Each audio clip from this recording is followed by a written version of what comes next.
You're watching PEGRI TV, Rhode Island's public access channel. The wheel is turning and you can't slow down. You can't let go and you can't hold on. You can't go back. Hello and welcome back into my Wheelhouse. Today is March 11th. We are 1 week away, 6 days away from Selection Sunday. We're nearing the end of the NBA season. Back with us is Sloan, and for another installment, Logan, my brother. What's going on, Lo? Welcome back, Lo. What's up? It's been a while. We've got plenty to go to in the NBA and NCAA world. Maybe some trivia. We'll see how we do. Maybe we'll play some hats. We'll know what the wheel holds. Spin it. March Madness. Nice and loose. We'll start off with the Los Angeles Lakers, who have Womp, been womp, in Losers. womp. deserved tailspin since the return from All-Star break. I believe they are 2-6 now, 2-7 maybe. LeBron James has now been put on a minutes restriction, 28 to 32 minutes. They've called out Lonzo Ball, who had the high ankle sprain earlier that he hasn't come back from since January. He's out for the rest of the season.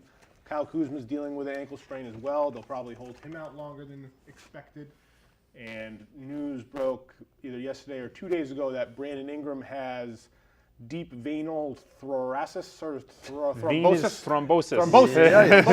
Thrombosis, which is an alarming diagnosis. It's the same injury that turns into the injury that ailed Chris Bosh and forced him to basically retire from basketball. It's essentially blood clotting in his shoulder. So thankful that they caught it now. That's scary stuff. But it's scary. He's missing the rest of the season, not with any injury, just because of the fact that he's on blood thinner, and if he gets hit, he could bleed out and die. So obviously something serious, but less serious that they got it now rather than later. So their season is kind of in the garbage. It's now. over. It's over. They're mailing it in. Does this outlook for how the season is likely to end, with them probably bolstering their pick arsenal? I'm assuming that they could drop as low as probably around 7, because there's 7 teams that are really kind of locked in for worse records than they could potentially end up with. But I wouldn't be surprised if they got to 7 or 8 and then got lucky on lottery night and they ended up with a 4th pick. So how does this decreased season of just injury plague, terrible management — we know Luke Walton is probably getting fired. It came out today that him and his staff were upset with Magic because they were really praising Brook Lopez and Julius Randle and wanted to bring those guys back. So that's a little kind of like them trying to tie up loose ends, knowing that they're already packing their bags and they're on their way out. So with all this just turmoil that's clearly going on, centered around LeBron and his first stint with the LA team, how do you think this alters your perspective for LeBron moving forward on this Lakers squad? Do you think it changes their likelihood of being able to land a star? Does maybe this a good sign? LeBron gets to take some rest in the postseason, and they get a pick that's going to be a better just offering in a potential package for Anthony Davis. How does it change your thought process? I don't think anybody really thought that they were going to be a contender right off the bat. And I think LeBron, the people that want to play with LeBron still want to play with LeBron, whether or not this year was a success or failure. And it was a failure. You know, it was kind of like an island of misfit toys that they put together around him. In the end, what does it matter if they made it or not? You know, he was hurt 16 games. They probably would have made the playoffs if he didn't get hurt, Right, and didn't gain weight. When was the last time he missed like a month of action? He probably wasn't that inactive like the past 25 years. No, his entire career was the most games that he's missed. But it's just a waste of LeBron's year. He's 34 now. It's a waste. It's a waste of a great player's year that it's declining because he's getting older. So it's got to be the most disappointing thing ever. I mean, they should have been the 5th seed. They should have been the 6th seed. If he wasn't injured, they would have been the 5th or 6th seed. Right, and they could have won a playoff series. They could have beat the 3rd seed, the 4th seed. Well, that's what I think that the Lakers were banking on. I think they were expecting that they would be able to make a trade. I don't think that they necessarily knew that Anthony Davis was going to become available. I think that they knew that if they needed to, they could bring something in based off the young pieces they have. Right, so it's a complete failure. The year is a complete failure. They didn't bring anybody in. They didn't play well. The management did terrible. The coaches, it's just like all I think 10 out of 10 yeah, bad. I think everything the bad. GM is primarily to blame because Yes, there was exactly. no real order in what Oh my the God, roster. it was a mess. It was a mess. The way that they put together the roster made no sense, and we talked about that, in the preseason. We're like, what is the idea here? What's the concept? And if you don't have like a model for what you're planning to do, then you should plan to go off the rails at certain points. And then when you have Luke Walton, who is a poor manager of egos and a poor game manager, Right. I think you're in trouble. Maybe they could have gotten a top 3 seed if they had one of the better coaches in the league, I agree but with they that. don't have a good coach. I think it's going to be interesting. I think we all know that Luke Walton's out. I think based off of speculation that we've heard, Yeah, you might as well wait till the end of the season. for that. Brian Shaw, who's the current assistant with the Lakers, looked like he might be lining up as the most likely candidate. But I mean, we've heard rumors of Jason Kidd and other things that also could be very bad. So it's going to be very interesting because while on one hand, like you hear people talk about the Lakers record with LeBron James isn't as like incredible as you think, but it's still at a winning enough percentage where they would be right now if they won that rate for the complete year. They would be around a 5 or a 6 seed, and I think that what they were banking on, and if you listen to Magic talk in the beginning of the season, like he went on the broadcast of one of the summer league games, like I think it was like Lakers Utah or something like that, and he was talking about the signings that they made, and like the guy was kind of grilling him, and I forget who it was, maybe it was Mark Jones or whatever that guy's name is. And he was saying, like, these are kind of mishmash. You're kind of banding together a bunch of misfits. Like, why do you think this matters? And he was just like, well, I'm doing it with the playoffs in mind. Like, I want, like, players that are gritty, tough playmakers that are going to change the pace and stuff. And Yeah. Stevenson are misfits. So, but like, they're good in even the though he playoffs. was wrong, it's just, like, it makes it even that much worse that he set out a goal to bring people in that are going to help him at a point of a season that they couldn't even get to. And it's just, like, it's so obvious that these things are going wrong. But moving forward, I do think that it's unlikely that they land the top 4 or 5 guys. It seems more and more likely that Kawhi is either going to the Clippers or is going to stay in Toronto. I doubt Durant wants to go and play with LeBron James. He's probably either going to go to New York or who knows what he's going to do. I don't think Kyrie Irving wants to go back with him.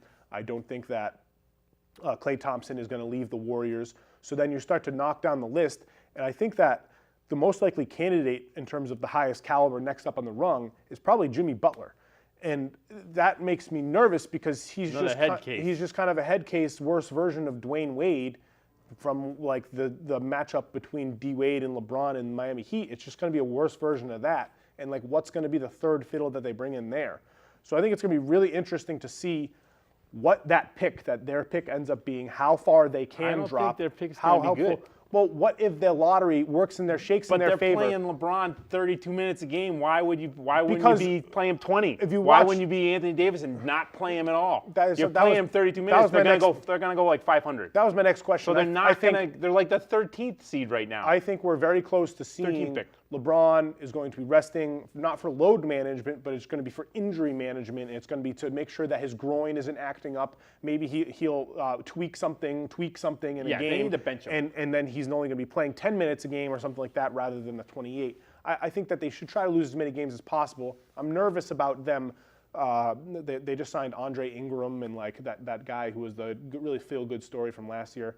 So I don't want them to lose the entire season. I'm hoping that like Kuzma can come back healthy and just kind of be the leader of a bunch of like bums. And But like, even that, why get would some they experience. bring him back? They're gonna Because bring they're him back still going to slow. lose games. They're still going to lose games. I don't think it matters. But I think the other name that you could pay attention to in potential free agency coming this summer is DeMarcus Cousins. I think he's going to be on the cheap. And from what we've seen from him so far this year, it doesn't reflect a player that's going to warrant a max contract offer. So maybe that's someone that they And might be another able to, head case. Right, exactly. So like, why not just buy all in, get more head cases? But their outlook looks a lot more grim than it did when we thought how it was going to pan out when LeBron first went there. Maybe they can market like a daily Royal Rumble too. Like after their practices, they could just all fight each other. That sounds great. Because that would be more watchable I would watch than that. their current product. I would watch that.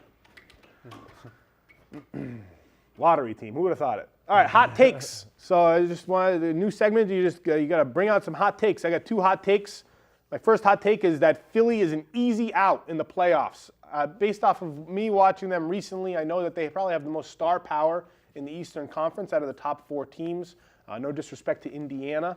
But I think that injury concerns in terms of how it's going to slow down Embiid, in terms of how Embiid is being managed, in terms of his endurance and his overall durability from game start to game finish, is all unnerving enough for me to be nervous about them in a playoff series, because there are other pieces. Ben Simmons, even though he's been spectacular, he's been playing very, very well without Embiid as of late. Embiid played his first game. He had a huge game, 33 and 10-plus boards against Indiana.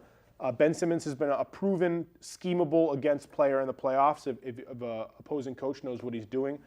Jimmy Butler has really been falling off. His interest and his motivation is completely falling off a cliff. I think he's struggling to be that fourth fiddle now, never mind third fiddle. His shot attempts are down and his defensive effort is down. And I like Tobias Harris, but I don't think that he's going to elevate that team's ceiling to a degree where they're going to be able to put up more than a 5-game fight against any of those other 3 teams. I think they lose in 5 games to all other 3 of those teams. And I think if they drop to the 4-5 matchup and they play Indiana, I think it's going to take them at least 7 games to beat Indiana. I like that hot take. And I like that if they do struggle in the postseason, maybe that team disassembles a little bit and you see some of those guys like Butler and Harris leave Philly. I think it'll actually help them, because I do think that's what ends up happening. I think that Butler is likely to leave, and I think that they're likely to retain Harris. Toby, yeah. They're going to play him. They're going to give him a max deal, and I think based off those 2 players, obviously Jimmy Butler in a vacuum is a greater player than Tobias Harris right now. But I think in terms of matching up with their timeline moving forward with the obvious 2 young superstars that they have, and especially in terms of how the play styles meshes, Tobias Harris just makes much more sense.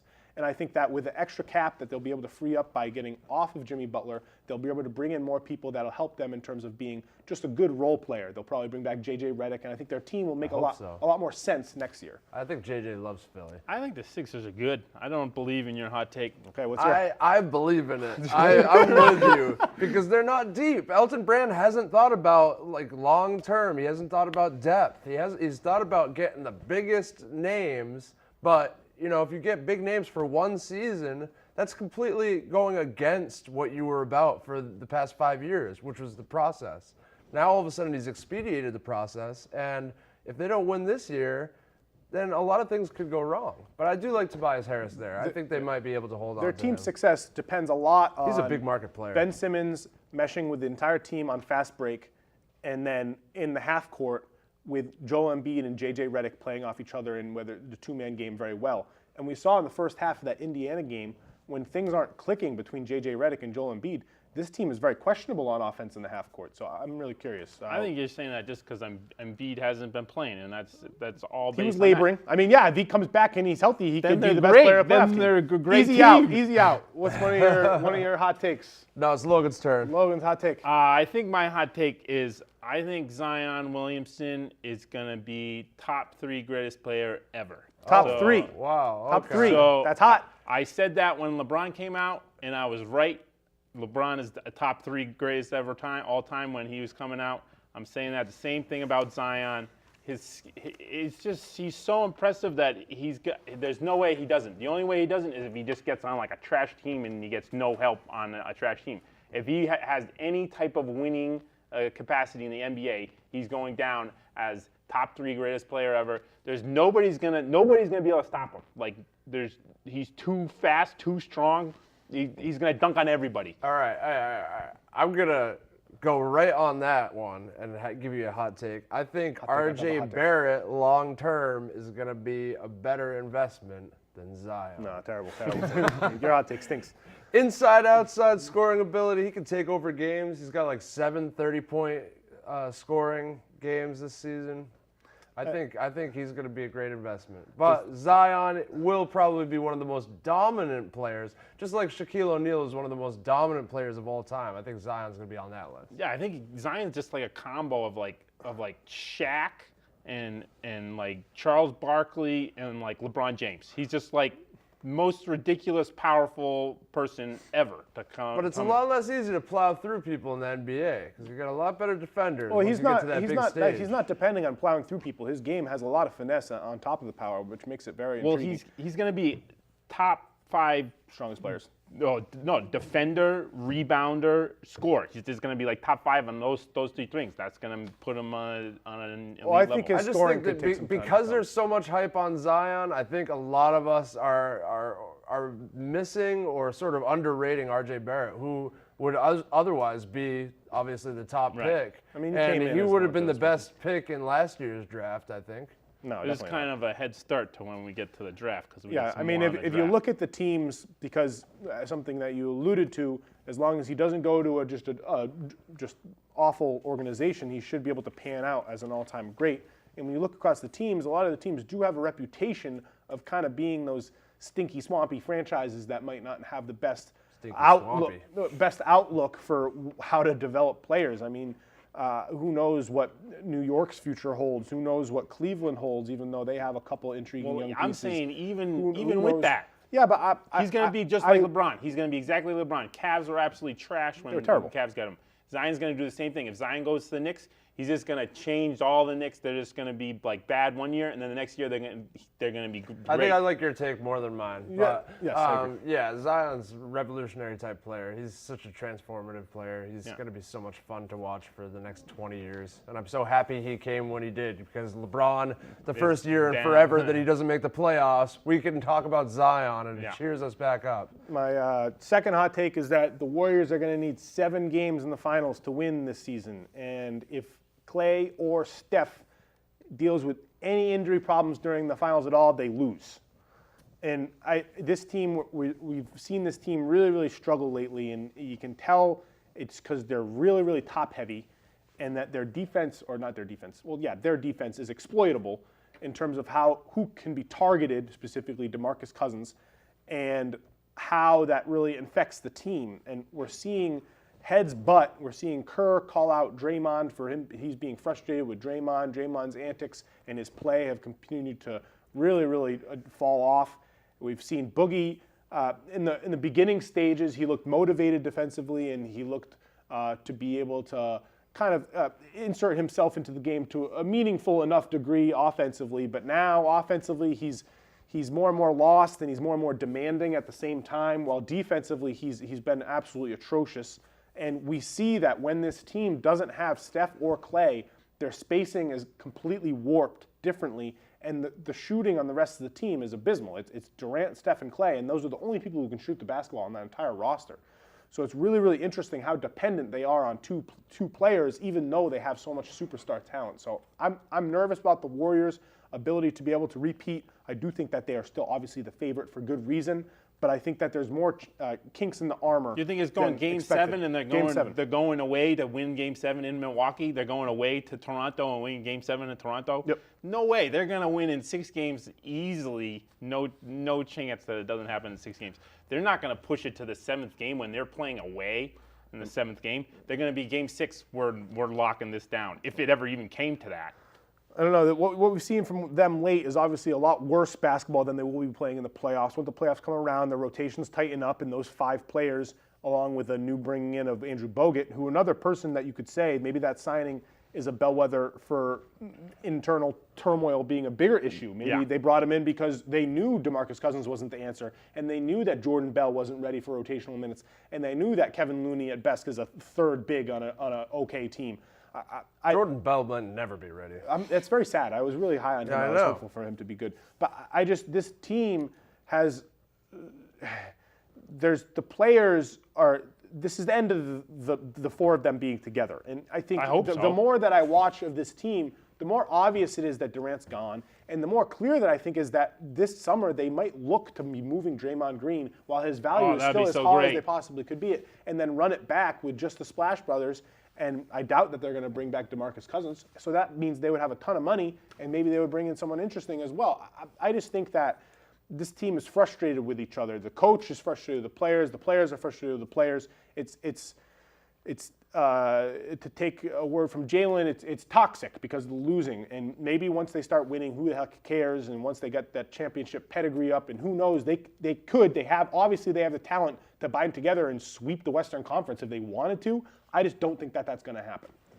It'll be good for the league if they break up.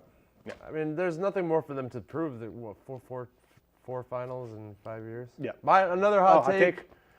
The next lottery team to make the playoffs is the Hawks. I love the Hawks. Okay. They're playing inspired Hawks are basketball. exciting. They're playing as a team. I really like them. In on that hot They take. got 2 picks. Yes, they have 2. Potentially 1 if Dallas continues to lose. Luka got hurt the other That's night. true. All right, Hey, so let's right get on into cue. some draft Speaking of the discussion. draft. Tourney, we have Sunday, this ACC tournament, SEC, all the tournaments basically, besides like the OVC, which John Morant played in over the weekend, are happening this week. We got who's competing in the Big East this year? Is the Big East any good? Big East is terrible. All of our uncles love going to the Big Matt's East. at the Big East tournament. Right. Yeah. So like Marquette and stuff could be an exciting team. So the top 10 is Gonzaga, UVA, UNC, and Kentucky right now are slotted as the 1 seeds. With Duke's recently putter, since losing Zion, they've dipped to a 2 seed projection alongside Michigan State, Texas Tech, and Tennessee. And then the other teams around that area are LSU, Michigan, Houston, Florida State, and Purdue. Based off of these teams and those being the high seeds, and because of the high-level prospects that line up with those teams, I mean, Gonzaga, we got Rui and Brandon Clark, 2 probably top 15-ish picks. Virginia, we got DeAndre Hunter, who on my board is right around 6 or 7. UNC, Kobe White has been playing very well lately. I'm still not that high on him overall, but he'll probably be a top 20-ish pick. They have Cam Johnson, and then I don't think they have many other picks, but still the very alluring Nasir Little as well because of his pre-season draft stock. And then you just keep going down the line. Kentucky has a couple guys we know about. Duke's players. Michigan State has what's his name, Cassius Winston. He could be a late first. What are you most excited for? And based off of the talent that these teams have, who do you think makes the run to the championship game and helps their draft stock most? I think you still got to say that Duke is a front runner, even if they get a 2 seed in the tournament. Especially if Zion's back. It's funny to think of them as a 2 seed, Yeah. but thanks to UNC for that. UNC is playing inspired basketball. They're coached so well. Yes. And they have good pieces. They have It's good so pieces on it's their so team. funny that a player with the potential of Nasir Little is averaging less than 10 points a game. That just shows you how everything is working out on that team. He looks out of place a lot. Yeah, but I don't. Maybe He's that's just not a scorer. He's not a scorer, so you don't like him. just the way the team is constructed. Maybe it's not his time to shine. There's a lot of seniors on that team, so. But yeah, I like Duke. I like Gonzaga to make a deep run. Yep.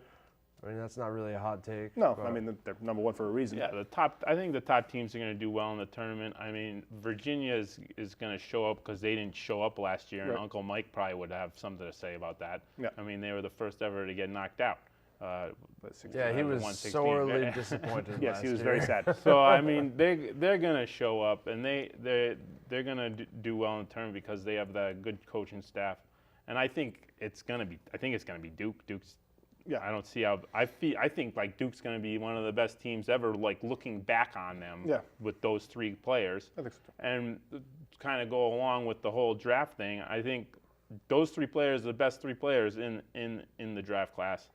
Obviously, there's some people you can throw in there to rumble it up, but I'd say 1, 2, and 3 best 3 players are all on Duke. It's crazy. It would be the first time ever that 3 players from the same program got drafted top 5. Yeah. If that happens. Yeah, and I think It's very likely to happen. And think it's almost it's- locked for the top 5. I think it's a lock for top 5, and I think it's certainly a possibility that they could be top 3.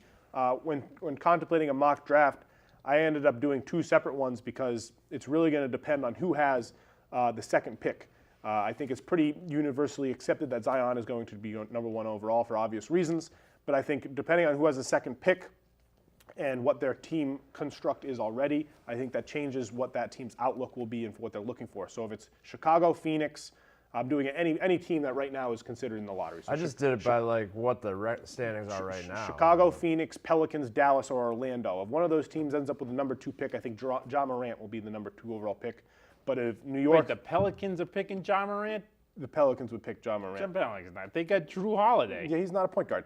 New York, Cleveland, Atlanta, Washington, Memphis, I think either Reddish or Barrett would be the number 2 overall pick because those teams would be more likely for looking for a star power scoring wing. But Barrett for sure. I think, my recent take after watching these games is I think that Cameron Reddish is a better prospect than R.J. Barrett. R.J. Barrett makes me nervous in terms of what his necessity to push himself on the game When you just think about it, that might sound good, but I don't think that his IQ is as high as it needs to be to succeed at the next level. Hopefully it's things that he can learn. I like his ability to score around the hoop, but he's not that explosive athlete that we see from wings that we're really excited about. His shooting, he's shooting at an okay clip. His form is a little wonky. Me and Logan talk about, we like how his left arm looks, but the rest of his shot is really weird. And I think just overall, I'm much more excited about Cameron Reddish's ability to potentially have no holes in his game. I think his form and his jump shot is really, really pure. Defensively, he has upside as a Paul George-esque level defender. You see him being able to switch. In that game, he was guarding Luke May, Nazir Little, the center, but he was also guarding Kobe White, depending on what possession it was, and he played really, really well. He shot horribly in the second half, but overall, just in that game, that was a pretty good microcosm of his game in terms of what he could do, attacking the hoop, multitude of different moves, floaters and stuff. His scoring arsenal is really top to bottom, really, really pure. And I think that defensively he offers a lot. I think I like his upside and him as an option on top of the draft over RJ Barrett. He's got good size too. Oh, he's huge. I agree that he's a multifaceted scorer. I just think RJ Barrett has that deep like takeover ability. Like he can just absolutely take over games, and he's like the perfect NBA player for me. Wow. And he's got the strong left hand. Left-handers have an advantage, especially when that attack the hoop. But just to say that there's an argument about Cameron Reddish going 2 and RJ Barrett going 2, that's just like insane to say. Those three players are so good. They're so like I think they're all three of them are like immediate all-stars. Probably they're like second or third year. I bet you all three of them are all-stars. I think the other two, it depends a lot more. We said that Zion will probably be able to overcome any situation. Zion could be an all-star first year. Well, I think he can overcome any situation he's drafted into. I think with Reddish and Barrett, they're going to be a lot more dependent on getting drafted into a situation with complementary players and a management I think RJ area. Barrett's dynamic enough where he can just be the best player, where he's going to be offensively impacting enough. If you put RJ Barrett on the Cleveland Cavaliers and you had to split offensive sets with Colin Sexton and RJ Barrett, that would make me a little nervous. I mean, but then if you put RJ Barrett on like, I don't even know, a team like Washington alongside Bradley Beal with John Wall hurt, maybe he would be able to develop a game as a penetrator and a disher in that offense that would make more sense. I just think that I think Reddish fits more teams than Barrett does, and I'd get more nervous about Barrett going to a situation where he would be dependent on to do too much early, and then he wouldn't be able to impose himself on the game the way that he is, just because he's a little bit stronger and faster than the people at his level in the college. Right now, I got Suns, Zion, Knicks, RJ Barrett, and then I got Cavaliers, DeAndre Hunter. I think DeAndre Hunter, he has the makings of like a Kawhi type player because he's a two-way player. He's a great lockdown defender. He can defend multiple positions, and he's also a pretty good scorer when he needs to be. I like Hunter, and if Mike was here, he would love to hear you say that, speak that highly of Hunter. I have him 6 and 7 in my respective drafts, depending on the teams looking for point guards being ahead of a team You not just looking for point can't guards. pass up on stars. Those first four guys are stars. Zion's going to be a star. Reddish is going to be a star. Reddish could be like just like Durant, except he's strong. He's like big. His shoulders are big. His hands are big. It's like kind of like when you scout somebody. That guy's body is like insane, and he's only 19 or whatever. Right. So he's going to keep growing. Him hitting the weight room. It's going to be insane. His body's going to be like a LeBron body. He's already huge. Like when he came in, he was skinny. He was like kind of squinty. He's grown a lot in this year He's alone. big. He's a big guy. Yeah. No, he's taller than a lot of centers out there. I like Hunter a lot, and I think that he's probably the most defensively impactful, maybe outside of Zion, player in this draft. A lot of people would say he's the best defender in the draft, maybe rivaling with Brandon Clark. So I think he's absolutely a great pick, but I think that he's going to be a good pick for the range in the draft that he goes. I don't think a team at the top is going to pick him to mesh and hopefully bring them out of the gutter. I think that he's going to be a target for a team like a Dallas, for a team like an Atlanta, for a team like Memphis, who's hoping to get a third role player that can really bring something really, really valuable on one side of the ball. I do like his upside as a catch-and-shoot creator. He attacks closeouts well, but overall his offense doesn't wane me enough interest to be able to put him that high. And even the top four guys I think they're all legit defensive players. Ja Morant it could be an extreme. He's like an extreme athlete, so Yep. he could be an amazing defender. Yep. Like But some of his. DeAndre Hunter's the best defender on a great defensive team in No, Virginia. yeah, right. Hunter's a better. But I'm saying defender in the than NBA, Morant right now, translating in the NBA, John Morant's gonna be able to lock down point guards in the NBA because and like watching this chase down blocks are fantastic. Right. Like But I'm not sure if I do love Ja Morant. He reminds He's so me much of- fun. He looks like the next Russ Westbrook. Yeah. Right, because no. he's such a slasher and he can get to the rim on anybody. yeah, it's crazy. And it's out of nowhere. He just jumps out of nowhere. You don't think he's gonna take a layup and he just This explodes. is one of the more exciting like top 10 drafts that I can remember. But after 10, unfortunately, it's not that exciting for me. I disagree. Which is not good for the Celtics. I think it stops after 4. I mean, I like Hunter, and I think he's interesting. And I have 5th and 6th in my drafts, respectively. Jarrett Culver of Texas Tech. I think You don't he's- like 4 through 10? I think he's really interesting, and I think that he is similar to DeAndre Hunter. I think that he's going to be a good role player moving forward. Like a lot after. Logan's right. Those top 4 have upsides of being stars, but as soon as you get after those 4, I think the upside is like being a strong role player. Nasir Little still has I that don't think upside. I don't think he. I'm I kind of think- changing on Nazir. I think Nasir Little is like a Stanley Johnson type of player. I think I think he this could be top 10 is Iguodala. very I think strong. he could be Iguodala. I don't know. You got Romeo Langford, Darius Langford Garland, is horrible. Langford is really, I don't really like- bad I at don't like basketball. Langford. I just Jarrett think, Culver. I think that Darius Garland is who I have. I have him at 5th in my point guard draft, and I have him at 7th in my non-point guard draft. Just based off of the 4 games that I've gone back and watched, he does look to profile as a modern NBA guard. He has a very similar skill set to the Trae Young of last year's draft. Some people have compared him to like Jameer Nelson or something like that. He's a lower level creator, but a good self-creator in terms of being able to create off the dribble. Doesn't need a lot of space to shoot his jump shot. Really smooth jump shot.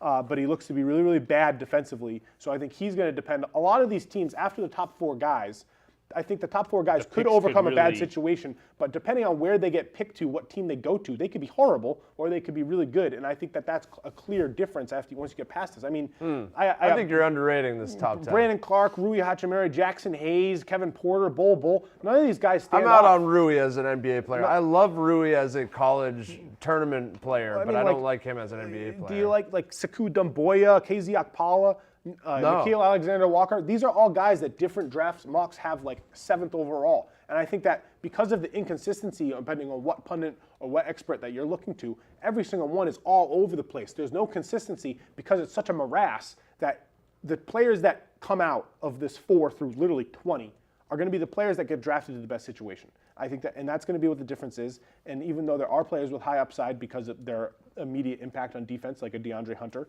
or because of their age and their IQ, like a Brandon Clark, I think that the majority of these players are going to be pretty quiet. And I think that this draft, although it looks a lot better than we were expecting in the beginning of the season, it's still going to go down in history as a relatively weak draft outside Zion being incredible. And I think that one of the next 3 are going to be a definite all-star. And then I'm nervous about the other 2 guys. I just don't know who it's going to be. I think that there's definitely Zion being incredible. And then I think one of Reddish, Barrett, or Morant is also going to be very, very good. It's just that it's going to be based on situation and their surrounding elements. I got 3 All-Stars within the next 5 years in this draft. 3 all-stars. Yeah, that's not crazy. But I'd say sooner. Yeah, I'd say sooner. Sooner than that. 3 years. get to it. I hope so. All right, what do we got? Hot takes for that. All right. We got MVP award. You can do a relatively MVP. quick. I We're got a good focusing on MVP. Go ahead, MVP. MVP is Kawhi Leonard. Oh my God. Because he's the best player in the NBA. Oh, He jeez. plays offense and defense. Yes. His team is nasty. Toronto is great. James Harden can't get the MVP because he doesn't play defense. He doesn't play any defense. He's not my MVP. I don't think he's James Harden is not any of our MVPs, but I don't know how it's not unanimously Giannis. It's Giannis. Giannis is the best player on the best team, and he is absolutely taking over at every level. He's a great leader. He's reminding me of Tim Duncan with more like Force. enthusiasm and vigor. I just love Giannis's year, and he deserves the MVP. Giannis is having a better defensive year than Kawhi Leonard as well. And I just think that I think that yes, Yeah, in he might win defensive player of the their year. grand scheme of their career, Kawhi is a better defender. If But based Kawhi off didn't sit in off those games like back-to-backs, Toronto would have won a couple more games, and then he would be easily chosen as the MVP. The Raptors right now have the 7th best defense in the league, and the Bucks have the 1st, and the Bucks have the 2nd best offense as well. And I think it's just so obvious that both hubs, offensively and defensively, circulate around Giannis. Giannis is averaging, I think, the 3rd or 4th most points in the league, around 27 points per game. He's averaging a 3rd or 4th most rebounds in the game, almost 13 a game. He's averaging around 6 to 7 assists That's a game. because his defense center is 7'1", doesn't grab any rebounds. That's okay. He's imposing Even if he himself did, in the game. Giannis wouldn't let him. I think that Giannis is so clear in a way, as you say, he's the best player on the best team, and he is unstoppable night to night. And I think that he warrants the MVP award. I don't think that Kawhi is a bad candidate. I have Kawhi 5th on my ballot. I have Giannis 1, Harden 2. Even though Harden only plays one side of the ball, you have to give him credit for scoring 30-plus points, carrying his team through an injury-laden aspect of their season in 33 straight games. He was absolutely nuclear. One trick. Yeah, but his one trick is incredible. So it's just like he was able to carry a team that otherwise would be falling out of the playoffs contention to continue to be a potential home court candidate in the Western Conference that's much tougher. 3, I have Paul George. I think he deserves some recognition in this conversation. He's having career incredible numbers, averaging 27+. Yeah, he plays defense. I like that pick. He's a phenomenal defender. And then at 4 and 5, I said Kawhi at 5. I got Jokic at 4. I think that his year has been incredible. I love Jokic. His ability to lead Denver to a top-ish seed in the Western Conference. Got a great list. I got Giannis, Harden, just because what he's done while Chris Paul's been out, and he's got to carry the load. PG-13. Paul is going to get Defensive Player of the Year, and he should be in consideration top 3 for MVP. I got Kawhi on there, and of course Jokic. Yes, Kawhi deserves. Jokic doing it, looking like the dad bod that he is, and he's still got an amazing skill set, and he's just so amazing to watch. It's like, how is this even possible? He's maximizing what his team's got, so he's great. Yeah, you can spin it. All right, the Boston Celtics, after a very tumultuous stretch that we've had several times this season, we continued to rebound afterwards. This roller coaster. You could link the beginning of the season struggles. Kyrie said, "Suck my blank" after a game, and then they turned it around. And then he said, "F Thanksgiving," and then they turned it around. And now we have Semi Ojeleye saying, "Wake the blank up." So maybe they just need one quote to really motivate them and smack them in the butt. But there's a rumored plane ride where Kyrie was really open and apologetic for the way that he's been back and forth handling the media, acknowledging that he's very bad at it, and like kind of he's like so bad. I know, and even after a big win, he's I think it starts with me. This is all about me. I think that he's headed in the right direction. He is very bad, but you got to say he's headed in the right direction. He's figuring things out as he goes in terms of how to handle himself off the court, and the team. When he is relatively right, and I thought that his post-game conference in the Warriors game, where we beat the Warriors by almost 30 points, I thought that was a huge step for him. Even though the conference was great, the immediate post-game interview was bad. No, I thought the post-game interview was fine because he wasn't saying it starts with me with like how I'm doing. It says he starts with me. How about don't say me, I, or myself at all? How about that? No, but he was talking about how the way that he displays effort. And the way that he tries in the game, if he dips his head, that's a bad sign for the Celtics. And he was saying, I need to try harder. I need to be here more often. Stop sounding like LeBron. He's trying to. He's bad at it. He's trying to. Try to give him a little bit of credit. I know he doesn't mean to be, yes, but he is so full of himself. Try to give him a little bit of credit. He's trying, even though he's bad at it. But so the Celtics, since they beat the Warriors, they played really great. Gordon Hayward hit a sweet game winner when Kyrie didn't play against Sacramento. A game that after he almost screwed it up. Right, yes, he did. And then we deservedly and boringly just schlacked to the Lakers. So is this a trend that will continue to develop and stay into the playoffs, or is it going to continue to be a roller coaster? This was a strong turning point. This is a pivotal turning point for the Celtics. I say this with my fingers crossed, but it's been such a roller coaster every year. But you see them all playing together. I don't know what happened on that plane ride, but they are playing to the potential that we knew that they had before the season started. And I think a lot of it is that Gordon Hayward has that smooth stroke back. He's got that confidence. Mm-hmm. They must have said to him, listen, man, you are a star. Don't be so self-conscious about it. Don't force things. Just play. And they probably said, shut up and play. Yeah. That's what I've been saying. Shut up and play. We don't want to hear any me, myself, none of this crap. Don't overthink talking to the media. In the end, you're not here for the media. No. You're here to win, and you're here for the fans. Yep. And that plane ride was very productive, and I think they're going into the playoffs playing their best basketball, which is good. It's exciting. That was going to be my second hot take was Celtics going to the finals. They can. If they finish real hot and they finish like I don't know, like super good, like they go 15-5 the last 20, and they're already on a streak right now. And we've already seen them play very well against Toronto and Philly. It's just you gotta and Milwaukee. And I think they can do well against Milwaukee in the playoffs. I think they put Marcus Smart on them, and they throw a bunch of bodies at Giannis, and I think they can do well against them. I think Celtics turn it around and they get all their wheels, everything together. They play Morris as little as possible. They play Hayward and put the ball in Hayward's hands as much as possible. They play a lot of Kyrie at the 2. They maximize Tatum and Brown's minutes, and they get all healthy. So they get Baines in there, even just rotational minutes. They're getting everybody in there, and they make a trip to the finals. I think it's a very doable. Marcus Smart needs to be out on the floor at the end of every close game. Oh, of course. I don't know why there are times when he's not. There have been times where Rozier's out there, and I'm like, he just screws up defensively, where Marcus just always does the right thing. It's such an instinct thing with him. Right. It's like he's not even thinking about things. He just automatically does the right defensive game-changing plays. Yeah. If he played as many minutes as the rest of the Defensive Player of the Year candidates, he would be the Defensive Player of the Year. Yeah. Yes, easily. He's in my top 5. Yeah, are we doing that? No, we'll get submitted. Celtics get the Clippers tonight. Hopefully, we can bring some revenge after that tough loss, where they really trounced us last time. Let's do Big 3. Trivia, hit it with us. All right, Big 3 trivia. Who are the league leaders in dunks? We'll start with low. He's the Giannis. Yeah, that's an easy one. He's very far ahead. 240 dunks.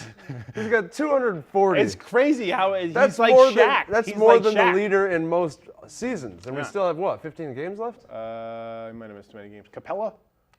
Clint Capella has 183 dunks. That's a very good pick. He's in the top 2? Yeah, he's third. Man. That was a really good pick. I didn't think you were going to get that. So then I think I was trying to go that direction as a center, so maybe Gobert? There you go. Let's Logan go. wins the I dunks. Gobert has 231. He's only 9 below Giannis. It's crazy. Because all of his shots are that. Those are all his shots. All right, Big 3. There's rookie rebounding leaders. DeAndre Ayton has 640 boards, which is easily, far and away, number 1. There are only 3 other rookies who have over 300 rebounds. Okay. Name them. Give me one. Marvin Bagley. Marvin Bagley has 338. He is third on the list, technically. Luka has 459 rebounds. Let's go, Luka. He's crazy. He's killing it. Mitch. No. He's Mitchell? Mitchell Robinson. He's like 7, I think. 7th bummer.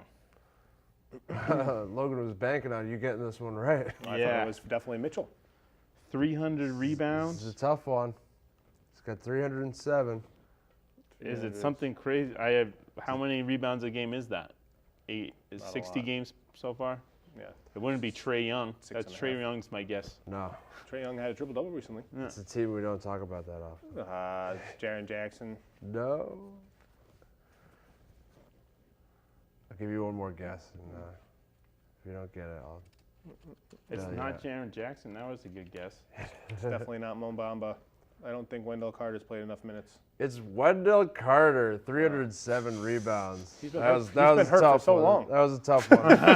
All right, there's a new stat out there. It's long three-pointers. Yes. So between 25 feet and 29 feet.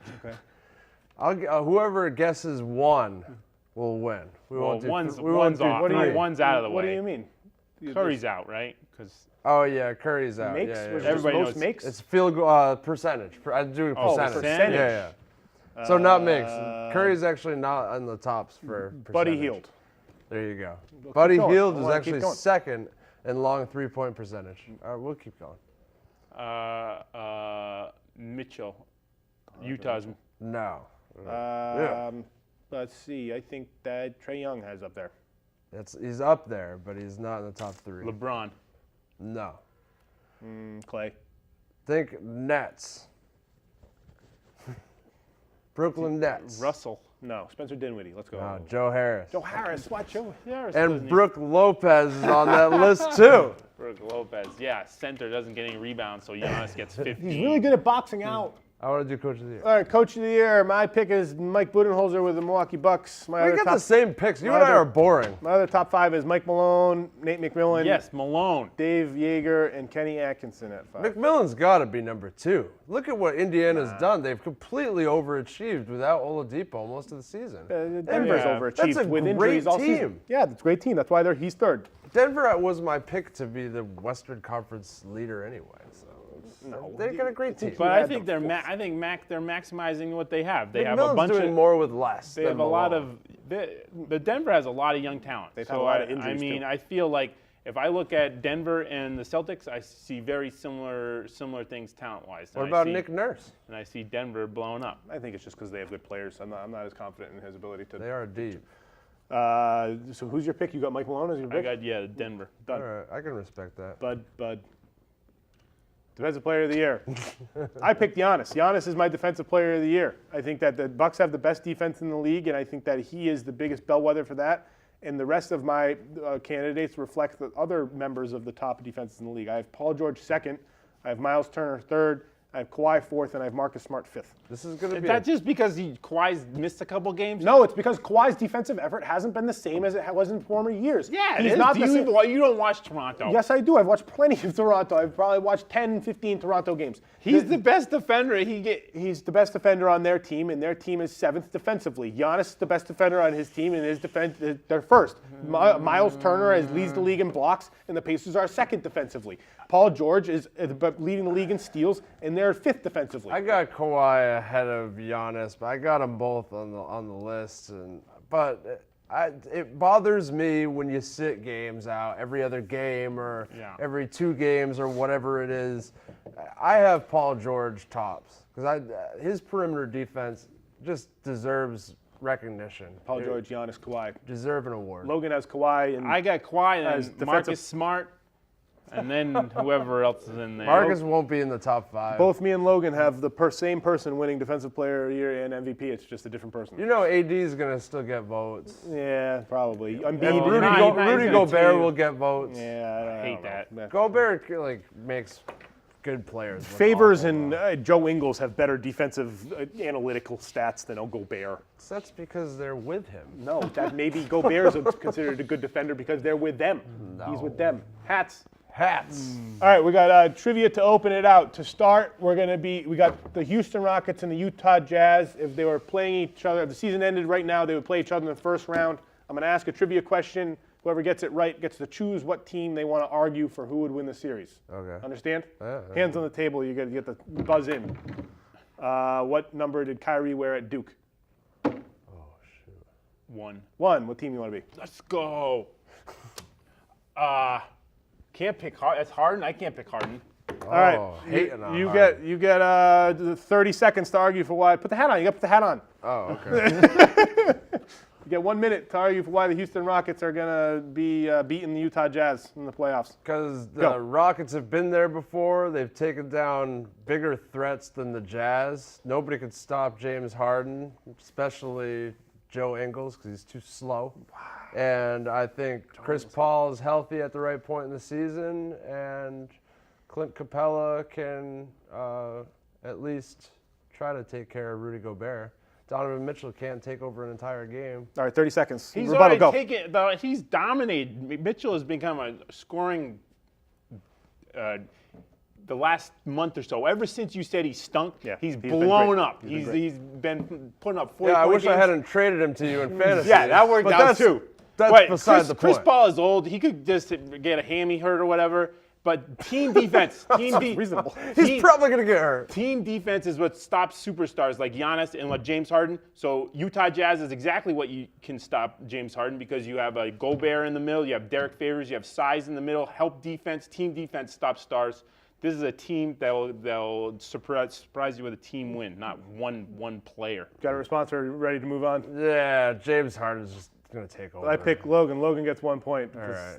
All right. You got it. The next one is I don't like the Rockets anyway. we got the San Antonio Spurs and the Sacramento Kings. It's more likely that the Spurs will be in this matchup, but as the Warriors, who is the most likely to win more games in a playoff matchup between these two teams? Oh, I thought we were doing Got it? trivia. We are. We're going to do trivia for the same thing, buzzers.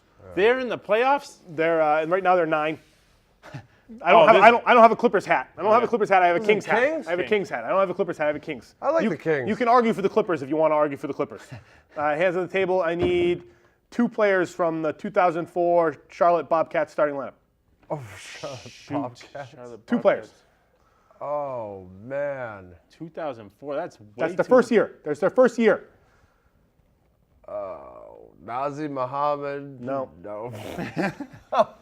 Maybe 1 player. First one to name 1 player. Okafor? Yeah, Mecca Nice, Okafor. What team you Okafor. want? Going up against the Warriors. I will take the Spurs. All right, you get to go first. Why do the Kings or Clippers? You can be the Clippers if you'd I rather. don't want the Kings. I don't have Why would they win more games against the Warriors than the San Antonio Spurs? So the only thing that's going to happen is 1 game. So we're going to win 1 game. Very reasonable. So Keep it modest. I think Fox at the point guard is can be take over, especially with Curry guarding him. He's got the speed. He can win 1 game. He can put up 40 points. He can be that star. And then Buddy Hield's going to drain some threes. And that's the only way he can stay with them is score a lot of points 1 game. So Buddy Hield's going to put up 35, and Fox is putting up 40. Okay, they're going to score a lot. This is against who? Warriors. playing the this Warriors. Guys, this team. All right. Yeah. Yeah. Obviously, the Warriors are going to splash all over the court, but no, I think if they take it to DeMarcus Cousins, then maybe there'll be a little bit of a chance, but there won't be that much of a chance. Not very convinced that the San Antonio Spurs will be able to get one game. So I'm San Antonio. Yes, you're San Antonio. You think you're like out. He's saying they're gonna lose. I'm not confident. I'm not confident. At least in that Logan San can say they win Antonio 1 team. game. You say 0 games. All right, I'll give him 1 game too because DeMar DeRozan has such a great track record in the playoffs. That's the worst argument I've ever heard. No, I know. I'm being sarcastic. I know. No, I don't know. I'll give him 0 games.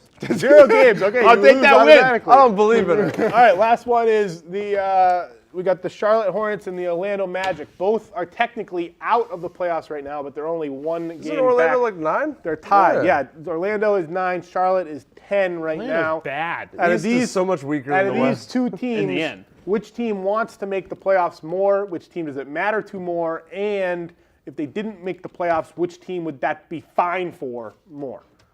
My trivia question to choose is I need you to reenact the Darius Miles, Quentin Richardson head tap. Go. Head tap. Head tap? Yeah, head tap. There it is. He got it. Let's Head go! tap. Who you want to be? I want these guys. All right, you're the So Orlando we're saying, Magic. all right, he goes first. Orlando Magic more likely to make the playoffs than the Charlotte Hornets. Magic are more likely to make the playoffs because they have Vucevic. He's got great talent down low. They've got Ross, who's been playing really well down the stretch.